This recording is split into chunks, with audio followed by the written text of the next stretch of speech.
Right now, somewhere in your mind, a disaster is playing out perfectly. You can see it, taste it, feel it. Your presentation falls apart. Your relationship ends. Your health collapses. And the worst part, you're absolutely convinced it's going to happen. But here's the statistical truth that nobody tells you. 95% of what you're worried about right now will never happen.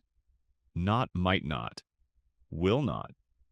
Yet you're spending tonight anxious about events that, by mathematical certainty, don't exist. This is the strangest tax your brain pays. You trade your present peace for predictions that never come true. And you do it hundreds of times a week without even noticing. So where does this come from? And more importantly, why does your brain insist on torturing you with futures that don't exist? The answer lies not in your weakness, but in the oldest part of your brain. Millions of years ago, when your ancestors walked across savannas, prediction wasn't a choice. It was survival. Your brain evolved to look for danger, to imagine the worst, to treat every shadow as a threat.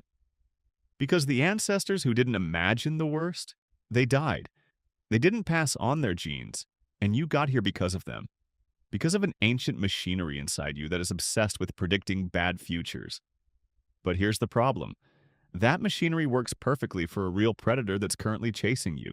It's terrible for a meeting 6 months away. It's catastrophic for a text message that hasn't been answered.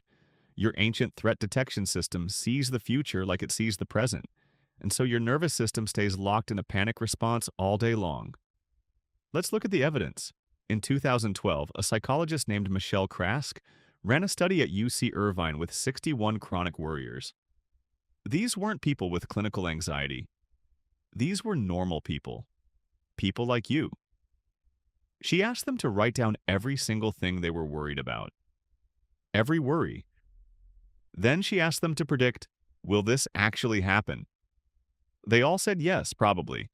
They were convinced their worries were accurate predictions of the future. Then, weeks later, Krask checked in. What actually happened? An average of only 8% of their predicted disasters came true. 8%. 92% of what they spent weeks thinking about, visualizing, losing sleep over, never happened at all. Not even close. But it gets more interesting. The worries that did come true, they were never as bad as predicted. People imagined the worst possible version of events. The absolute rock-bottom outcome. But when real life arrived, it was softer than the nightmare they'd been rehearsing. Pain was less intense. Recovery was faster. They coped better than they'd imagined. So your brain is doing two jobs badly. It's predicting the wrong futures and it's imagining them worse than reality. You're paying interest on debt you'll never owe. Think about your own life for a second. Remember the things you worried about 5 years ago? Really worried. Maybe it was your career. Maybe it was a relationship. Maybe it was your health. How many of those things that kept you up at night actually happened? Most people can't even remember what they were worried about. It's already gone. The future swallowed it and moved on. But here's what researchers like Aaron Westgate discovered at the University of Florida. When your brain isn't predicting disaster, it doesn't relax. It switches to a different problem. When you stop worrying about one thing, you immediately start worrying about another. Your brain isn't worried because of the specific future. It's worried because worry is how your brain stays alert. Worry feels like preparation. It feels like you're doing something about the future, even though you're not. This is why distraction works so well for anxiety. The moment you engage in something real, something present, something that demands your attention, the worry disappears.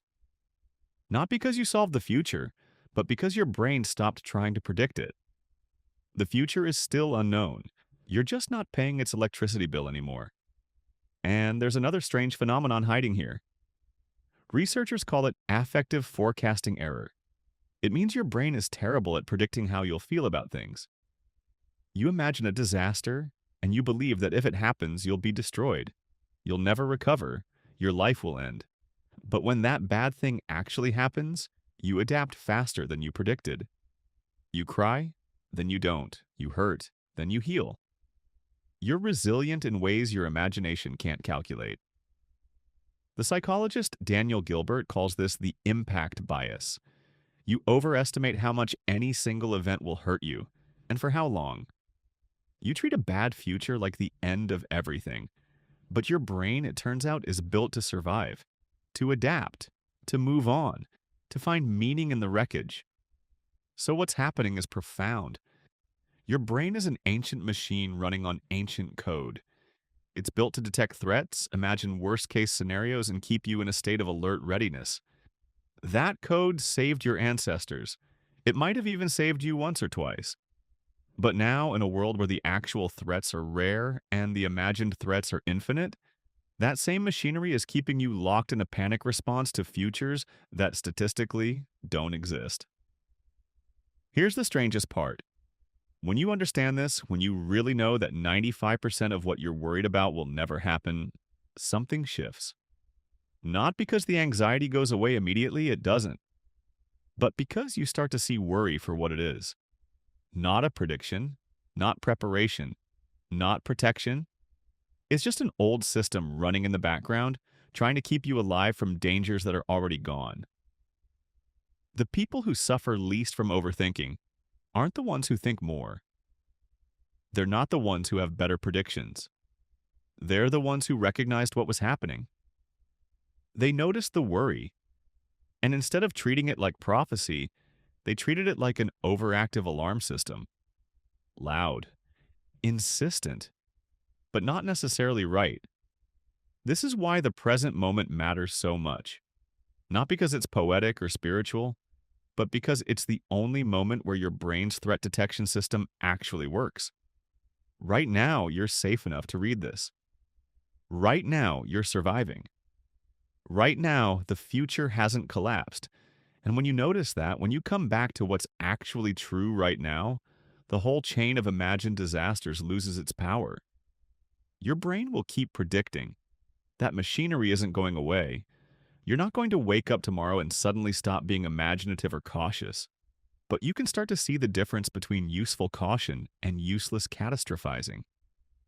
Useful caution says, I'll prepare for the presentation. Useless catastrophizing says, I'll imagine every way it can go wrong and feel like I'm doing something by panicking. One moves you forward. One keeps you stuck in the past, rehearsing futures that were never coming. And that's the reframe that matters. You're not broken because you overthink. You're not weak because you worry about futures that don't happen. You're just running old software in a new world. And once you see it, once you really understand that your brain is predicting futures that by statistical certainty don't exist, you get your present back. Not all at once, but piece by piece. Moment by moment, until you realize the future you were so desperate to control was never the problem at all. The problem was always that you stopped living in the only moment where you actually have any control. Right now.